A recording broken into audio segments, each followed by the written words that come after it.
GO number 3 విషయంలో చంద్రబాబు నాయుడు తెలుగుదేశం నాయకులు అందరూ జగన్మోహన్ రెడ్డి ప్రభుత్వం మీద ఇన్ని రోజులు విషం చిమ్మారు అన్నది క్లియర్ గా అర్థమైంది. ఇప్పటికైనా వాస్తవాలు తెలుసుకోవాలని అందరికీ మనవి చేస్తున్నాము అని మాజీ ఎమ్మెల్యే పుష్పశ్రీ వాణి అన్నారు. చిక్కులు రావడంతో మళ్ళీ పెరిగిన మహిళా రిజర్వేషన్ శాతాన్ని కూడా పరిగణలోకి తీసుకొని 2000 సంవత్సరంలో జీవో నెంబర్ 3ని తీసుకొచ్చామన్నారు. అయితే జీవో నెంబర్ 3పై 2002లో కొందరు కోర్టును ఆశ్రయించగా వివిధ స్థాయిల్లో విచారణ అనంతరం 2020లో ఆ ఉత్తర్వులను సుప్రీంకోర్టు రద్దు చేసిందని సీఎం పేర్కొన్నారు. అయితే గత ప్రభుత్వం దీనిపై సమీక్ష పిటిషన్ అంటే రివ్యూ పిటిషన్ వేయడంలో తీవ్ర నిర్లక్ష్యం వహించిందన్నారు. దీంతో సమీక్ష పిటిషన్ను కూడా సుప్రీంకోర్టు కొట్టివేసింది అన్నారు అని చంద్రబాబు నాయుడు గారు అన్నారు అని చెప్పి ఆంధ్రజ్యోతి పేపర్లో వచ్చింది. ఎందుకు నేను ఇది చదివి ఇప్పుడు వినిపించాను అనంటే, తెలుగుదేశం నాయకులు, కూటమి పెద్దలు, చంద్రబాబు నాయుడు గారితో సైతం, అలాగే ఇప్పుడున్నటువంటి మంత్రి గారు, వీళ్ళందరూ కూడా ఎలక్షన్కి ముందు జగన్మోహన్ రెడ్డి గారే జీవో నెంబర్ 3ని రద్దు చేశారని, జీవో నెంబర్ 3ని నాశనం చేసింది వైసీపీ ప్రభుత్వమేనని ఎలక్షన్ ముందు ప్రచారం చేశారు. అబద్ధాలు చెప్పారు, దుయ్యబట్టారు. వీళ్ళు చెప్పినవి అబద్ధాలని ఇన్ని రోజులు జీవో నెంబర్ 3 విషయంలో వైఎస్ఆర్ కాంగ్రెస్ పార్టీ ప్రభుత్వంపై ఎన్ని నిందలు వేశారు, ఎన్ని అబద్ధాలు చెప్పారు అన్నది ప్రూవ్ చేయాలన్నదే నా యొక్క ఆలోచన, నా యొక్క తాపత్రయం.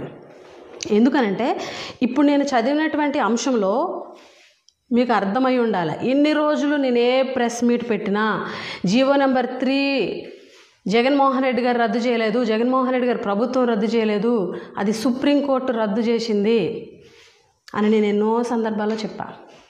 అలాగే జీవో నెంబర్ 3 విషయంలో మంత్రి స్థాయి వాళ్ళు కూడా, గిరిజన సంక్షేమ శాఖ మంత్రి అసెంబ్లీలో చెప్పారు, కనీసం లాయర్ని పెట్టలేదు, రివ్యూ పిటిషన్ వెయ్యలేదు అని.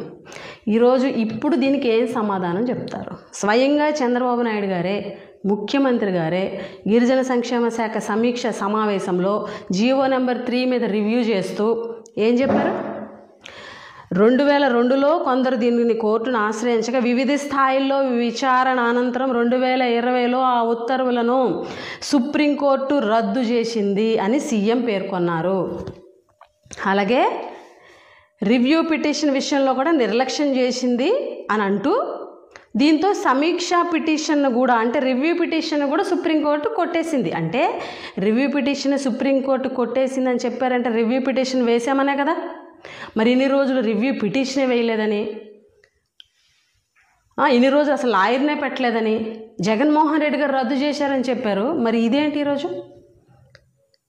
స్వయంగా చంద్రబాబు నాయుడు గారు మాట్లాడినటువంటి మాటలు మీకు వినిపిస్తాను. ఇప్పుడు ఒక్కసారి వినండి.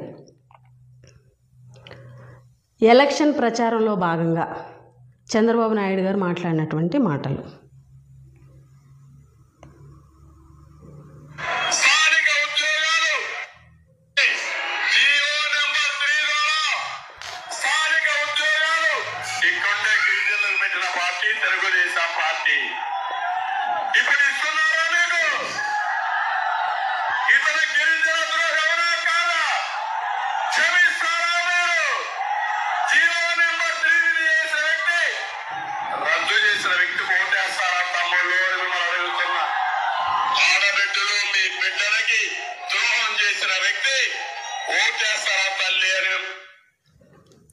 ఇది చంద్రబాబు నాయుడు గారు ఎలక్షన్ క్యాంపెయిన్లో భాగంగా మాట్లాడినటువంటి మాటలు.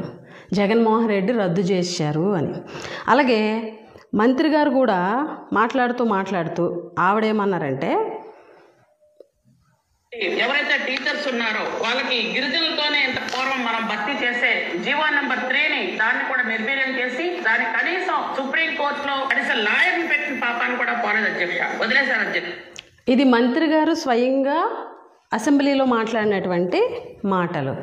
అంటే ఒక వ్యక్తి మీద జగన్మోహన్ రెడ్డి గారి మీద, జగన్మోహన్ రెడ్డి గారి ప్రభుత్వం మీద ఎంత విషం చిమ్మారు అన్నది బెస్ట్ ఎగ్జాంపుల్. నేను ఇన్ని రోజులు ఇదే చెప్పా, సుప్రీంకోర్టు రద్దు చేసింది, జగన్మోహన్ రెడ్డి గారు రద్దు చేయలేదు. మేము రివ్యూ పిటిషన్ వేశాము అని రివ్యూ పిటిషన్ నెంబర్తో కలిపి, డైరీ నెంబర్తో కలిపి చెప్పినా వాళ్ళ అబద్ధాన్నే ప్రచారం చేశారు. అధికారంలోకి వచ్చాక కూడా అదే అబద్ధాన్ని చెప్పారు, చెప్తున్నారు ఇప్పటికి కూడా. కానీ ఇప్పుడు ఈ సమీక్షా సమావేశంలో సుప్రీంకోర్టు రద్దు చేసింది, రివ్యూ పిటిషన్ని కూడా సుప్రీంకోర్టు రద్దు చేసింది అని ఇప్పుడు ఇవన్నీ ఎందుకు అసలైనటువంటి వాస్తవాలకు వచ్చారు అని అంటే, నిజంగా జగన్మోహన్ రెడ్డి గారు రద్దు చేసి ఉంటే ఒక ముఖ్యమంత్రిగా, ఒక ముఖ్యమంత్రి స్థాయిలో రద్దు చేసేటువంటి అవకాశం ఉంటే, ఈరోజు చంద్రబాబు నాయుడు గారు ముఖ్యమంత్రి అయ్యారు కాబట్టి ఆయన్ని దాన్ని పునరుద్ధరించేటువంటి అవకాశం ఉంది అనే నేపథ్యంలో అని ప్రజలు అనుకుంటారని, గిరిజనులు అనుకుంటారని. ఎందుకనంటే అది ముఖ్యమంత్రి స్థాయిలో పునరుద్ధరించడానికి అవకాశం లేదు, ఎందుకంటే సుప్రీంకోర్టు రద్దు చేసింది కాబట్టి. సో ఇప్పుడు ఈ రాగం ఎందుకు తీసుకున్నారంటే తప్పించుకోవడానికి. ఇప్పుడు వాస్తవాల్లోకి వచ్చారు. ఎందుకనంటే ఇప్పుడు గిరిజనుల్లో ఎక్కడ చూసినా కూడా అందరూ కూడా గళమెత్తుతున్నారు, గవర్నమెంట్ని ప్రశ్నిస్తున్నారు, నిలదీస్తున్నారు, రోడ్డెక్కారు. ఈరోజు ప్రతి గిరిజన సోదరుడు కూడా రోడ్డెక్కారు.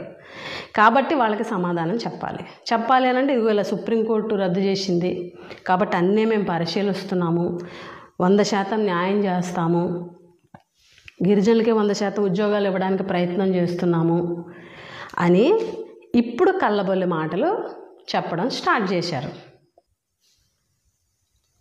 ఈరోజు డిఎస్సిలో